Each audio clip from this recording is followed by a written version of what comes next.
buy my own drinks kind of feminine. We all have our lines. Mine is at the bar. It's like, I want equal pay and a Chardonnay.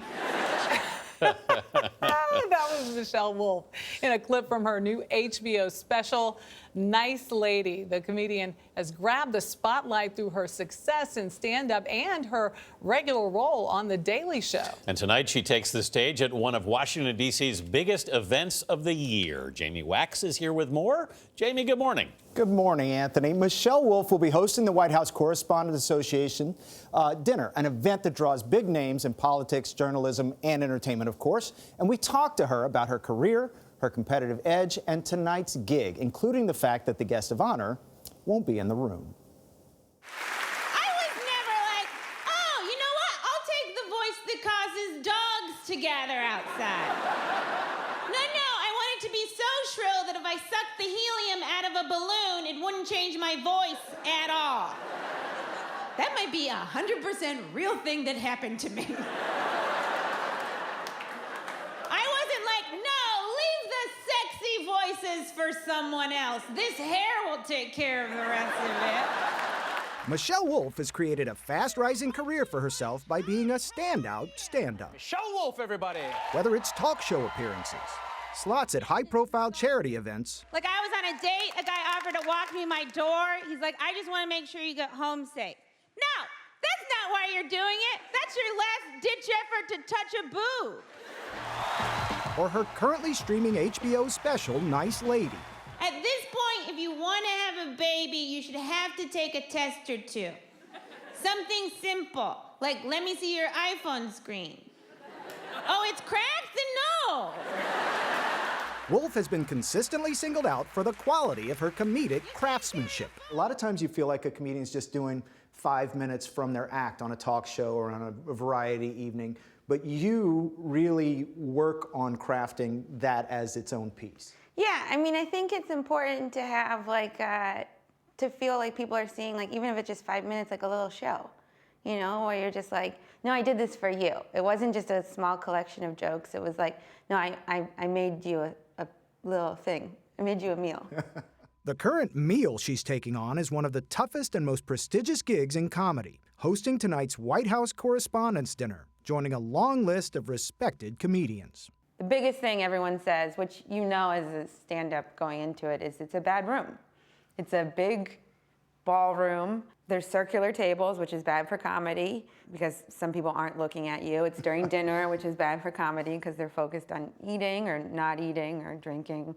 As much as she seems like a natural comedian, humor wasn't always an obvious gift. On full display, though, was her determined and competitive nature. Like in college, I didn't want to just get an A. I wanted to get the best grade in the class.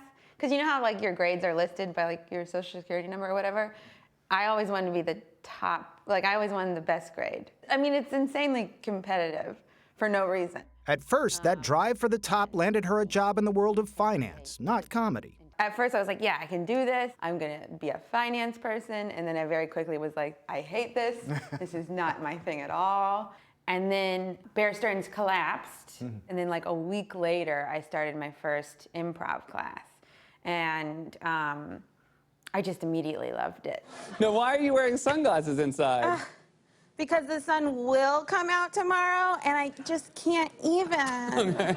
It didn't take long for Wolf's writing and persona to catch the eye of two of today's most influential late-night shows, Late Night with Seth Meyers and The Daily Show with Trevor Noah. What did you learn from that kind of experience, out of the clubs, writing for someone else with a team? Well, I mean, writing for someone else's voice is very hard. And it's a good skill to learn, and it helps you think from different perspectives. Trevor taught me a lot about like performing and like, because he's such a charismatic performer that I learned a lot of that from him. And I learned a lot from Seth about like just like joke writing and economy of words and, you know, just having like strong punchlines. This is the studio where Colbert was shot. Yeah. And now they're building your set. What does that feel like?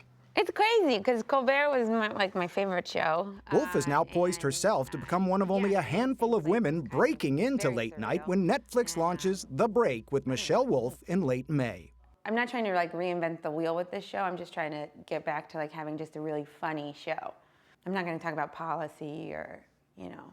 But for the moment, she remains focused on tonight's event, with or without the presence of the traditional guest of honor. Does that make it better for you as a comedian or harder for you that the president is not there? Would you rather the president be in the room? I mean, I like making fun of people to their face more than anything, like more than behind their back. So it would have been more fun, I think, to like, you know, just, none of my jokes changed, I guess.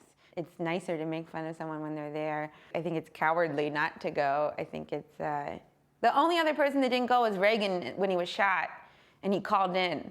What are you most concerned about? I guess I just want people to be like, those were funny jokes. You know, like, I'm not trying to like make some sort of bigger point or anything. I just want people to be like, it was really funny. I'll be really happy when it's over. It's a homework assignment. It's really... You want to be the A at the top of the list. Yeah. And if watching C-SPAN tonight does not satisfy your desire for Michelle Wolf material, her Netflix series premieres on Sunday, May 27th. It's a weekly series, and Another Woman in Late Night. It's great. Gotta love it. It's great. But did you hear a dare in there? I distinctly heard a dare, like, Mr. Trump, you better come. Yeah, that is, she is right. That is one, it's not a bad room, it's a horrible room. Yeah. I mean, for a comedian, because it's huge and if you die in there, it's a painful death. And to make it worse, the broadcast, they usually don't put a mic on the audience. So there's nothing like a comedian delivering a line and then no sound while you're watching it from home. It will also be on CBSN this evening, the White House Correspondents Dinner, so you'll see how she did. Jamie Wax, thank you very much. We're rooting for her.